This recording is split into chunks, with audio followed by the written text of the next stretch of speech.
Are you saying then that if you are, so there, I feel like there's the three phases where Esther saw, hey, wouldn't it be nice if we did something with the treehouse? And then there is the part where she's like kind of figuring it out. And then there is the treehouse being finished, right? So those are like the three in this particular project. So is it then, as long as she's in there figuring out these little things that need to be fixed, as long as she's having fun with fixing those things, is it useful?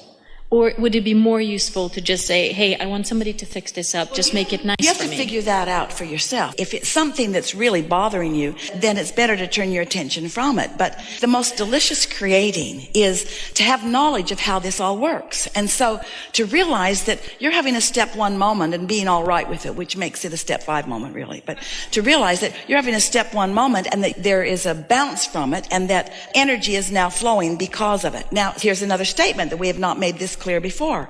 Energy flows because of your attention to unwanted. When you know what you don't want, you know what you do want. Haven't you heard us say that endlessly? When you know what you don't want, you know what you do want. There's a clarification in that because every subject is really 2 subjects. So if you have a lot of clarity within you about what you really don't want, unbeknownst to you, you've got a lot of clarity within you about what you do want too. You just don't have access to it this red hot minute because you're focused over here. Well, doesn't that mean that focusing over here is of benefit because it creates this? Yes, that's why you came into this body. You said, let me at it. Let me be exposed to contrast that will cause me to give birth to more. To more.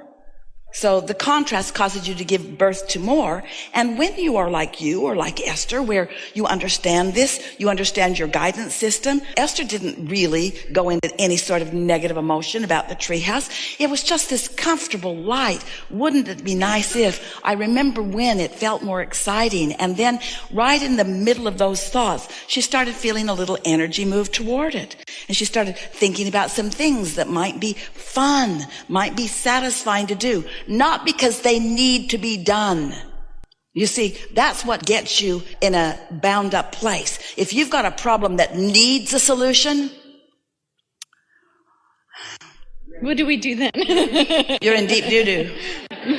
Because when something needs a solution and you're all wrapped up in the need, so I need this thing I am preventing. I need this thing I am preventing. I need this thing I am preventing. I need this thing I am preventing. I need this thing I am preventing. But I'd like this thing. I'd like this.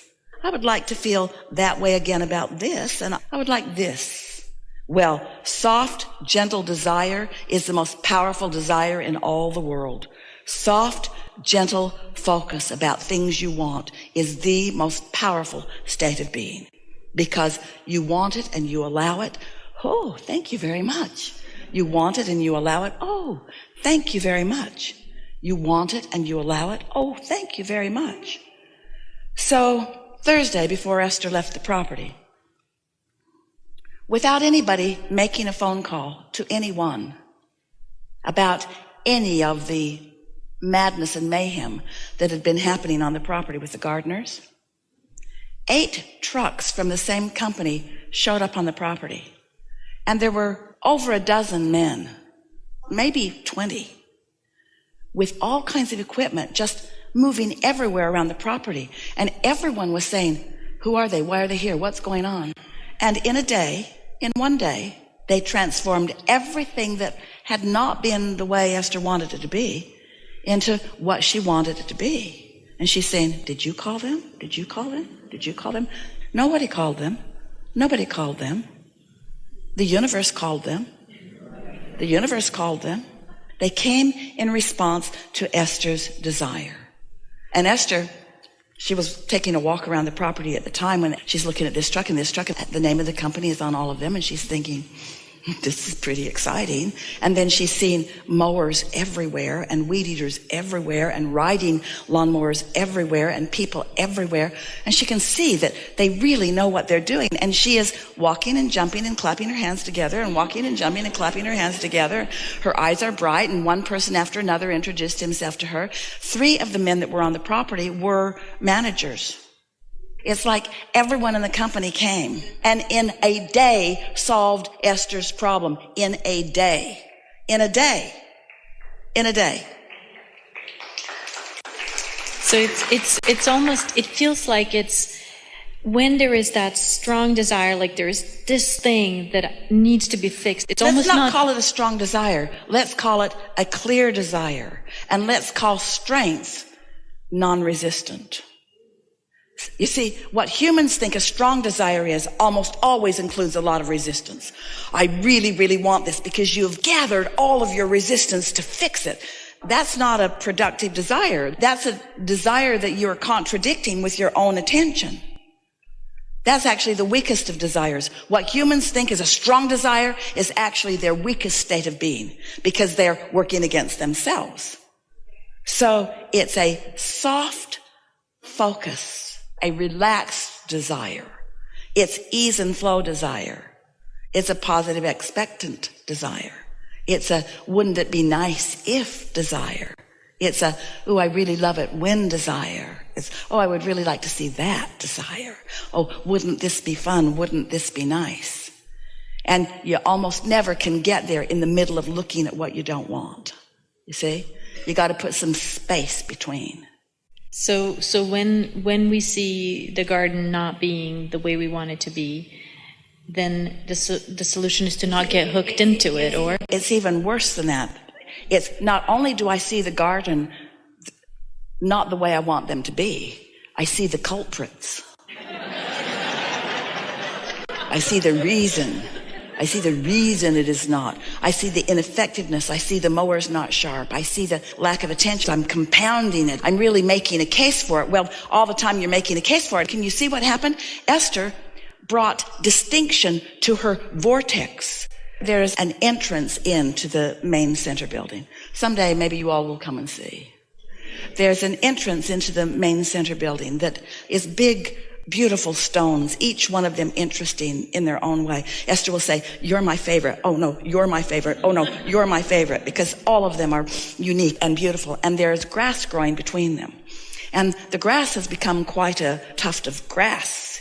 And so the first day that this new crew came, there was a very small person, a woman, operating the mower on that, and she wasn't strong enough to hold the mower steady across this tuft, and then there's a stone and then grass and then a stone and then grass and then a stone and then grass. She just couldn't do it. And Esther thought someone stronger needs to be on that mower. And the mower wasn't sharp, and so it made more of a mess. It was just a poor execution the whole way. Well, Esther said something about it, but it wasn't her saying something about it at the time that made the difference. It was her knowing how it could be. It was her desire about how it could be. What we're saying to you is focusing upon a problem puts a solution over here.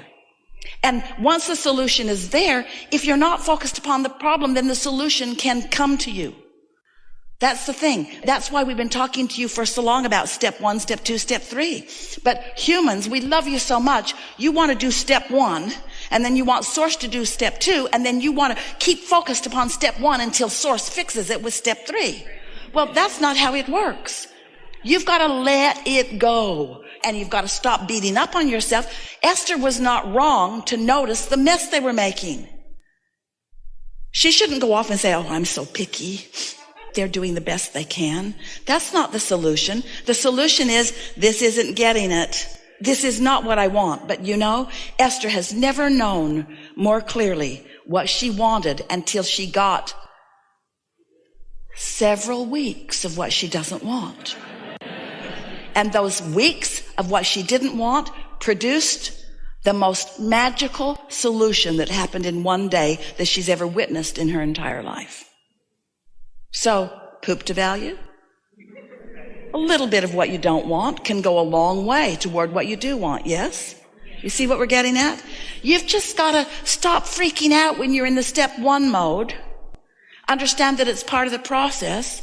Don't beat up on yourself about it. And know that if you have identified a problem, that help's on the way. And then do anything and everything that you can to let the help in. And how you let the help in is not focused upon the problem. Well, Esther has the advantage of getting on airplanes and going to places. She was going to places, doing things. She wasn't there. Her problem was not active within her. Active long enough that it created a magnificent solution. And then she put time and distance between, and the solution came. And oh, what a wonderful thing it was to witness the manifestation of that.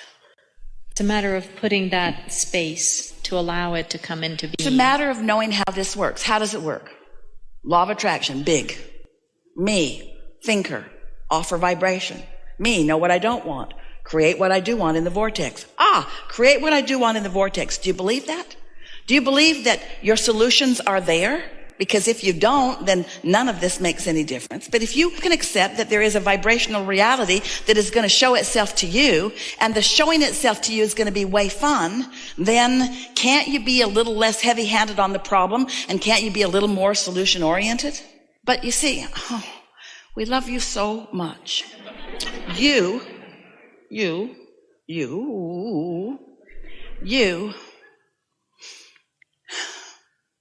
You want to validate your existence by being problem wrestlers. I'm really good. I'm strong. I can get it done. I'll get it done. I'll get it done. I can do it. I am determined. I can do it. I can do it. Do what? Solve that. That's wrong. Join my forum. Turn your television to my network. I will show you what's wrong, and we will solve this problem together. No, you won't. No, you won't.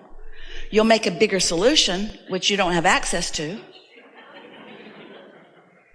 And the bigger solution that you create that you don't have access to, then the more separation there is between you and you, the worse you feel.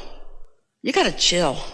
If you understand that law of attraction abounds, and you do, and you believe that through knowing what you don't want, that you've created a vibrational reality of what you do want. And if you know that you have guidance that is letting you know what you do, and if you care about feeling good, and you mostly do, because you know how to chill, and you know how to guide your thoughts, and you know how to find satisfaction, and you do it, then everything will work out for you all the time. And others will witness it, and they will say to you, what is it that you're doing? And you're saying, well, the most important thing is I'm chilling.